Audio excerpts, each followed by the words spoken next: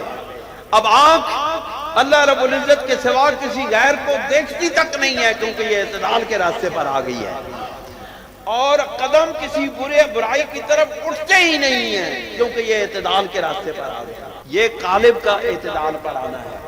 سمجھ گئے بات کہ نہیں؟ آپ فرماتے ہیں درجات سابق گویا اجزائن مطابعت بودا، آپ فرماتے ہیں سابقہ جتنے بھی درجات ہیں وہ اس درجے کے 7ویں درجے کے گویا کے اجزاء ہیں۔ یہ کل ہے اور وہ اجزاء ہیں۔ وہیں درجہ ہمچون کل است، اور اس طرح یہ درجہ کل کے درجے پر آ گیا۔ بران اجزارہ درین مقام تابع بمطبوع برنیج شبات پیدا می کند، اس طرح اس مقام پر وہ تمام اجزاء جو ہیں وہ اپنے تابع جو ہے اپنے مطبوع کے ساتھ ایک طرح کی شباہت پیدا کر لیتا ہے۔ تابع مطبوع دو اصطلاحات ہیں، اور یہاں سے ہی ایسی عبارت شروع ہو رہی ہے جس کی وجہ سے حضرت امام ربانی رضی اللہ تعالیٰ عنہ پر نبوت کے دعوے کے الزامات اور اعتراضات کیے گئے۔ اس لیے ذرا غور سے سماعت کریں۔ اب ہم آخر میں اس مکتوب کے آخری حصے کی طرف آتے ہیں جس کے اندر حضرت امام ربانی رضی اللہ تعالیٰ عنہ نے تابع اور مطبوع کے تعلق کے متعلق گفتگو فرمائی ہے۔ مطبوع وہ ہوتا ہے جس کی اتباع کی جائے، اور تابع وہ ہوتا ہے جو اتباع کرنے والا ہو۔ یہ ذرا فرق سمجھ لیں، تابع، مطبوع اور تبعیت، یہ تین اصطلاحات سمجھ لیں۔ تابع وہ ہوتا ہے جو اتباع کرنے والا ہے، مطبوع وہ ہوتا ہے جس کی اتباع کی جائے، اور تبعیت وہ ہوتی ہے جو اتباع کی جائے۔ جو عمل جس عمل کی اتباع کی جائے وہ تبعیت ہے، جس ہستی کی اتباع کی جائے وہ مطبوع ہے، اور جو اتباع کرنے والا ہے وہ تابع ہے۔ اب تین اصطلاحات آپ سمجھ۔ آپ فرماتے ہیں کہ اس مقام پر درین مقام تابع ب مطبوع بنیج شباہت پیدا می کنند، کہ اس مقام پر تابع اپنے مطبوع کے ساتھ اس درجہ کی مشابہت پیدا کر لیتا ہے کہ گویا اس میں طبیعیت از میان می خیزت، کہ گویا کہ طبیعت کا نام یعنی اتباع کے عمل والا نام ان دونوں کے درمیان میں سے نکل گیا ہے، اٹھ گیا ہے۔ وہ امتیاز تابع و مطبوع زائل بھی گردد، اور تابع اور مطبوع کے درمیان جو فرق ہے، جو امتیاز ہے، وہ ختم ہو گیا ہے۔ یہی نازک جملہ ہے جس پر حضرت امام ربانی رضی اللہ تعالیٰ عنہ کو مورد الزام ٹھہرایا جاتا ہے۔ لیکن یاد رکھیں کہ یہاں آپ ایک مقام اور درجے کی بات کر رہے ہیں، اپنا تو نام نہیں لے رہے کہ میں اس درجے پر پہنچ گیا ہوں۔ آپ فرماتے ہیں جو شخص بھی اس 7ویں درجے پر پہنچ جاتا ہے اس کے اور تابع اور مطبوع کے درمیان جو امتیاز ہے وہ ختم ہو جاتا ہے، اور پھر آگے بڑی خوبصورت بات فرماتے ہیں زائل می گردد چنان متوہم می شبد، اور اس طرح گمان ہوتا ہے، یقین کی بات نہیں کی، اور اس طرح لگتا ہے۔ اب جب متوہم ہونا، گمان ہونے کی بات ہو گئی تو پھر الزام اور اعتراض کی گنجائش ختم ہو جاتی ہے۔ آپ فرماتے ہیں تو اس مقام پر جب تابع اور مطبوع کے درمیان ایک رنگ آ جاتا ہے اور ان کے درمیان سے امتیاز فرق ختم ہو جاتا ہے تو گمان ایسا لگتا ہے کہ وہ چنان متوہم شبد کے تابع در رنگ مطبوع، کہ اور اس جگہ تابع اپنے مطبوع کے رنگ میں رنگا ہوا گمان ہوتا ہے، یعنی کہ ایک وہم پیدا ہوتا ہے کہ تابع اپنے مطبوع کے رنگ میں رنگا جا چکا ہے۔ اب گمان کے اوپر اعتراض نہیں کیا جا سکتا، خیال کے اوپر اعتراض نہیں کیا جا سکتا، ایک خیال پیدا ہوتا ہے۔ اب رنگ جو چڑھ گیا ہے مطبوع کا، اب جو بعین ہی جو وہ رنگ اختیار کر لیا ہے، ظاہر بھی سنت رسول کے مطابق ہو گیا، باطن بھی سنت رسول کے مطابق ہو گیا، مصطفیٰ کا رنگ ہی ایسا چڑھ گیا ہے کہ اب دونوں کے درمیان سے امتیاز کہاں میں آپ کو ایک مثال کئی بار پہلے دے چکا ہوں، اب بھی دوں گا، کہ جس وقت سرور دو جہاں صلی اللہ علیہ وسلم ہجرت کرتے ہوئے مدینہ منورے میں پہنچے تھے تو حضرت صدیق اکبر تابع تھے، حضور مطبوع تھے، مطبوع کا رنگ ایسا چڑھا تھا کہ مدینے والوں نے صدیق اور نبی کے درمیان فرق محسوس کرنا چاہا۔ پھر آپ فرماتے ہیں کہ تابع در رنگ مطبوع ہرچے می گیرد از اصل می گیرد، تابع مطبوع کے رنگ میں جو کچھ حاصل کرتا ہے اصل سے حاصل کرتا ہے، گویا ہر دو از یک چشمہ آب میں فرند، جیسے کہ اس طرح لگتا ہے کہ دونوں ایک ہی چشمے سے پانی پیتے ہیں، اور ایسے لگتا ہے کہ وہ ایک ہی چشمے سے پانی پیتے ہیں، وہ ہر دو آغوش یک کنارند، اور دونوں ایک ہی آغوش میں آسودہ خاطر ہیں، دونوں ایک ہی پہلو میں لیٹے ہوئے ہیں، ایسا لگتا ہے کہ دونوں ایک ہی پہلو میں لیٹے ہوئے ہیں، وہ ہر دو در یک بستاند، اور دونوں ایک ہی کے ساتھ بندھے ہوئے ہیں، دونوں ایک ہی ہستی کے ساتھ بندھے ہوئے نظر آتے ہیں، وہ در رنگ شیر و شکرند، اور وہ دونوں شیر و شکر کا رنگ اختیار کر چکے ہیں۔ اس طرح دودھ میں شکر ملا دی جاتی ہے تو اب شکر اور دودھ کا الگ الگ اس کو پہچان ختم ہو جاتی ہے، شکر دودھ کے اندر مل جاتی ہے، اس کا ذائقہ تو محسوس ہوتا ہے، شکر کا رنگ محسوس نہیں ہوتا۔ آپ فرماتے ہیں کہ تابع کجا و مطبوع قدام، آپ کہتے ہیں تابع کہاں ہے، تابع اب کہاں ہے، جب یہ صورتحال ہو گئی ہے تو اب تابع کہاں ہے اور مطبوع کون ہے، جس کی اتباع کی جا رہی ہے وہ کون ہے؟ فرماتے ہیں وہ طبیعت کرا، اور طبیعت کہاں گئی، یعنی جو عمل اتباع کا عمل جو ہے وہ کدھر گیا؟ اب آپ فرماتے ہیں در اتحاد نسبت در اتحاد نسبت تغیر گنجائش نہ دارد، آپ فرماتے ہیں اتحاد کے اندر نسبت کی بھی گنجائش نہیں رہتی، نسبت کی بھی گنجائش نہیں رہتی۔ واجب معاملات، آپ فرماتے ہیں عجیب معاملہ ہے، درین مقام، اس مقام میں ہر چند امان نظر مطالعہ میں نمائن، اگرچہ بڑی گہری نظر سے اس کا مطالعہ کیا جائے، نسبت طبیعت ہیچ ملحوظ و منظور نمی گردد، تو طبیعت کی نسبت یہاں پر یعنی وہ عمل جو ہے وہ درمیان میں سے غائب ہو جاتا ہے، جتنا مرضی دقت نظر سے دیکھا جائے وہ جو طبیعت کا جو درجہ اور نسبت ہے وہ اس درمیان میں سے ملحوظ نہیں ہوتی، نظر نہیں آتی۔ وہ امتیاز تابعیت و مطبوعیت اصلاً مشہود نمی شود، اور تابعیت اور مطبوعیت کے درمیان، تابعیت اور مطبوعیت کے درمیان حقیقت میں کوئی امتیاز یعنی کوئی فرق نظر نہیں آتا، کوئی ظاہر نہیں ہوتا، این قدر مگر اتنا ہے کہ خود را کہ وہ شخص جو اس مقام پر پہنچنے والا ہے اپنے آپ کو تفیلی می داند، وہ اپنے آپ کو تفیلی سمجھتا ہے۔ بات کلیئر ہو گئی؟ اب تابع اور مطبوع کے ایک رنگ میں رنگے جانے کے بعد بھی، وہ نسبت حاصل ہونے کے بعد بھی وہ اپنے آپ کو تفیلی سمجھتا ہے، وہ وارث نبی خود بھی یابد، اور اپنے آپ کو وہ حضور علیہ السلام کا وارث سمجھتا ہے، اور وارث کبھی حاصل نہیں ہوا کرتا۔ باپ کا بیٹا وارث ہوتا ہے، بیٹا بیٹا ہوتا ہے، باپ باپ ہوتا ہے، وارث ہونے کے باوجود بھی باپ باپ ہوتا ہے، وارث کبھی اصل نہیں ہوتا، اصل وہی ہوتا ہے جس کی وراثت حاصل ہو رہی ہوتی ہے۔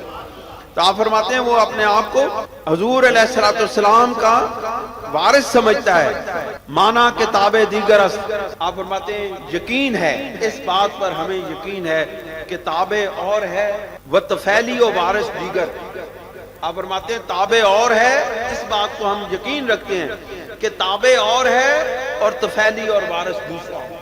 ہر چند ہمہ در قطار طبیعتاً، اگرچہ یہ دونوں ایک ہی قطار میں ہیں، ایک ہی صف میں کھڑے ہیں، لیکن تابع اور ہے اور تفیلی اور وارث اور ہے۔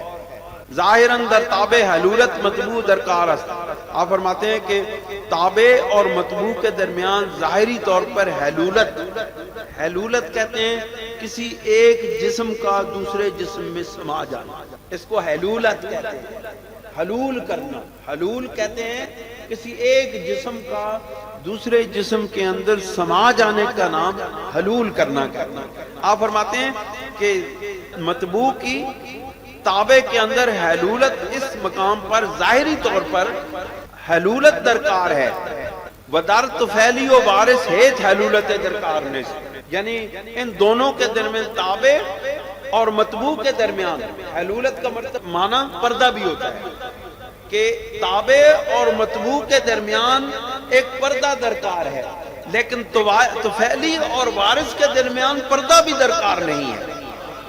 تابع اولش خورست، آپ فرماتے ہیں تابع جو ہوتا ہے وہ دسترخوان پر جو کھانا کھانے کے بعد جو چھوٹے چھوٹے ریزے ٹکڑے باقی رہ جاتے ہیں نا، کھاتے ہوئے ٹکڑے باریک باریک ٹکڑے جو گرتے ہیں اس کو اولش کہتے ہیں۔ آپ فرماتے ہیں کہ تابع جو ہوتا ہے وہ اولش کھانے والا ہے، وہ دسترخوان پر گرے ہوئے ٹکڑے کھانے والا ہے۔